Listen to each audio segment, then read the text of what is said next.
Good evening everybody and welcome to another beer reviews. So continuing on the current theme, we have another beer from the beer mail from Jens. We have got BrauKunstKeller's Amarsi IPA with Amarillo and Simcoe hops. It is copper coloured, 66 IBUs, 18 degrees of Plato and 7.1% ABV. So as I said, this one's Amarillo and Simcoe. Some of their little notes are on there, so it's orange, orange, mangoes and citrus sort of flavours. I had a quick look on the website. They've been around since year 2000. Quite interested. I think they've got 4 IPAs. My very limited German. That seems to be their mainstay, making something fresh and different in terms of IPAs. What I do like about this beer in particular, it is not filtered, it's not pasteurised, and it's not stabilised. It's just craft beer, so it's a bottle conditioned one. I really like the idea of not using isinglass and fannings in beers. It's much more my sort of style. If I was to go and break into the world by myself, I like non-filtered and non-pasteurised ales. So yeah, it is quite a nice funky little bottle. Made in Odenwald as well, before I forget. I quite like the design on it as well. Nice simple red cap on it. So let's crack it open and try this IPA. I'm not sure when this one was bottled actually. It's best before the before the 18th of January 2014, so there's plenty of time on it. So I'd assume it's quite fresh. Using my IPA glass, which is going to cause the biggest head known to man, because it always does. Try my best. No, it's not working. Just about quitting time. Right, now interestingly, yes, it has got a massive head and it is bottle conditioned.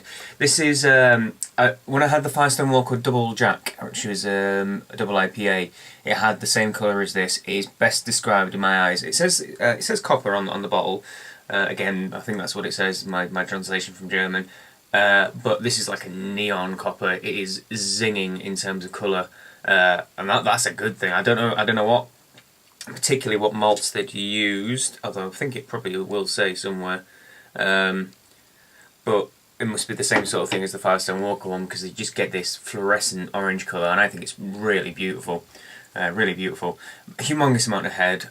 It must be the glass. It's not my pouring technique at all. So let's get a nose down on it before it all goes away.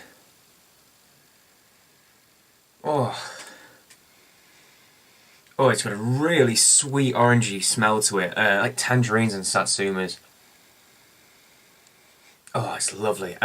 You can just tell it's Amarillo and Simcoe. Just the Amarillo in particular does have this super sweet tangerine sort of smell to it, and Simcoe's a little bit more grapefruity and piney. But it's like oh, it really does smell quite literally like a glass of orange juice, but a really sweet orange juice at that. And I'd say there is a little bit of kind of spicy, particularly pininess, resinous pininess to it, but it's just gushing, absolutely gushing hop smell and aroma. And I tell you what, if it tastes anything like it smells, it's just going to be absolutely knockout. So, BrauKunstKeller Amarsi IPA. Cheers.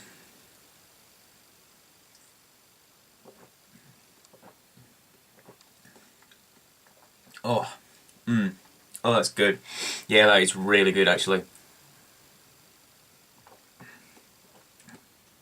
Oh, what? The first thing that hits you right from the beginning is a really lovely, rich kind of toffee and caramel, nice and rich and sweet malt body.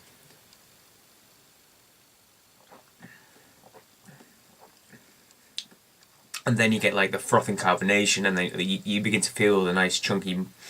It's kind of medium body, and then that flows away into a nice distinct bitterness. I said it was 66, I believe, 66 IBUs. I can believe that. It's quite prominent.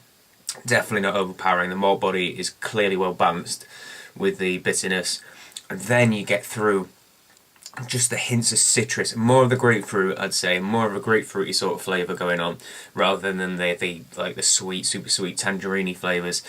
and a bit of pine and a bit of just kind of herby spiciness as well. It comes across as a really well designed IPA.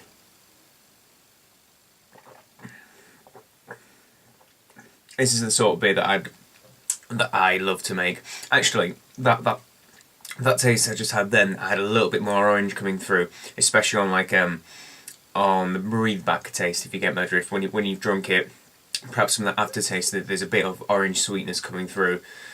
Just noticed that. So there is a little bit of orange in there too, but there's definitely a lot more pine and grapefruity sort of flavours, I'd say, in terms of taste.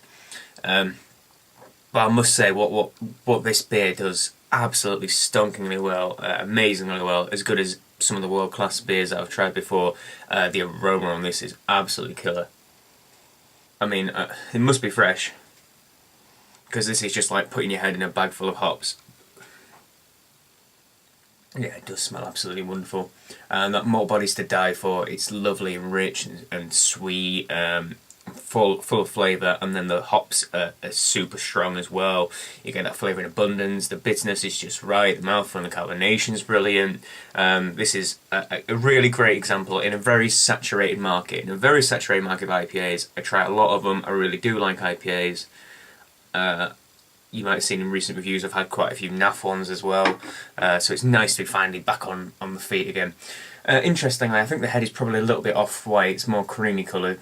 I did mention that earlier. Like I said, neon in colour. It's just ticking 1,000 boxes. It's got the sort of colour that I love from IPAs. It's neon orange, neon burnt orange. Lovely thick head. Aroma's amazing. Totally balanced in terms of flavours, but still very much hop forward. Yeah, absolutely killer. God, the smell is amazing. Oh, I'd almost say there's a bit of mango in there as well.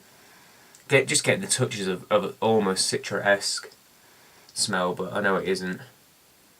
Ah, brilliant, brilliant. Ratings, again, this is another brilliant beer. Jens has sent me 1,000 fantastic beers. This is another 9 out of 10. That's 3 in a row, 3 9 out of 10s. Come on, world, Germany's catching you up. It was something we were on before. We were saying, yeah, American beer's fine, but the Germans, they do the IPAs best, because this is killer. So yeah, 9 out of 10. Please comment if you've ever tried anything by them, especially if you tried some of the other ones. Again, from my very bad German skills, having a read about what the other beers were, there seems to be some interesting ones. The one in particular, I think it was a Bavarian one, a Bavarian IPA, something like that, using a new hop variety. That one in particular, I'd love to hear people's opinions on. So yeah, comment, like, favourite, subscribe, all the usual gubbins, and until the next beer review, cheers.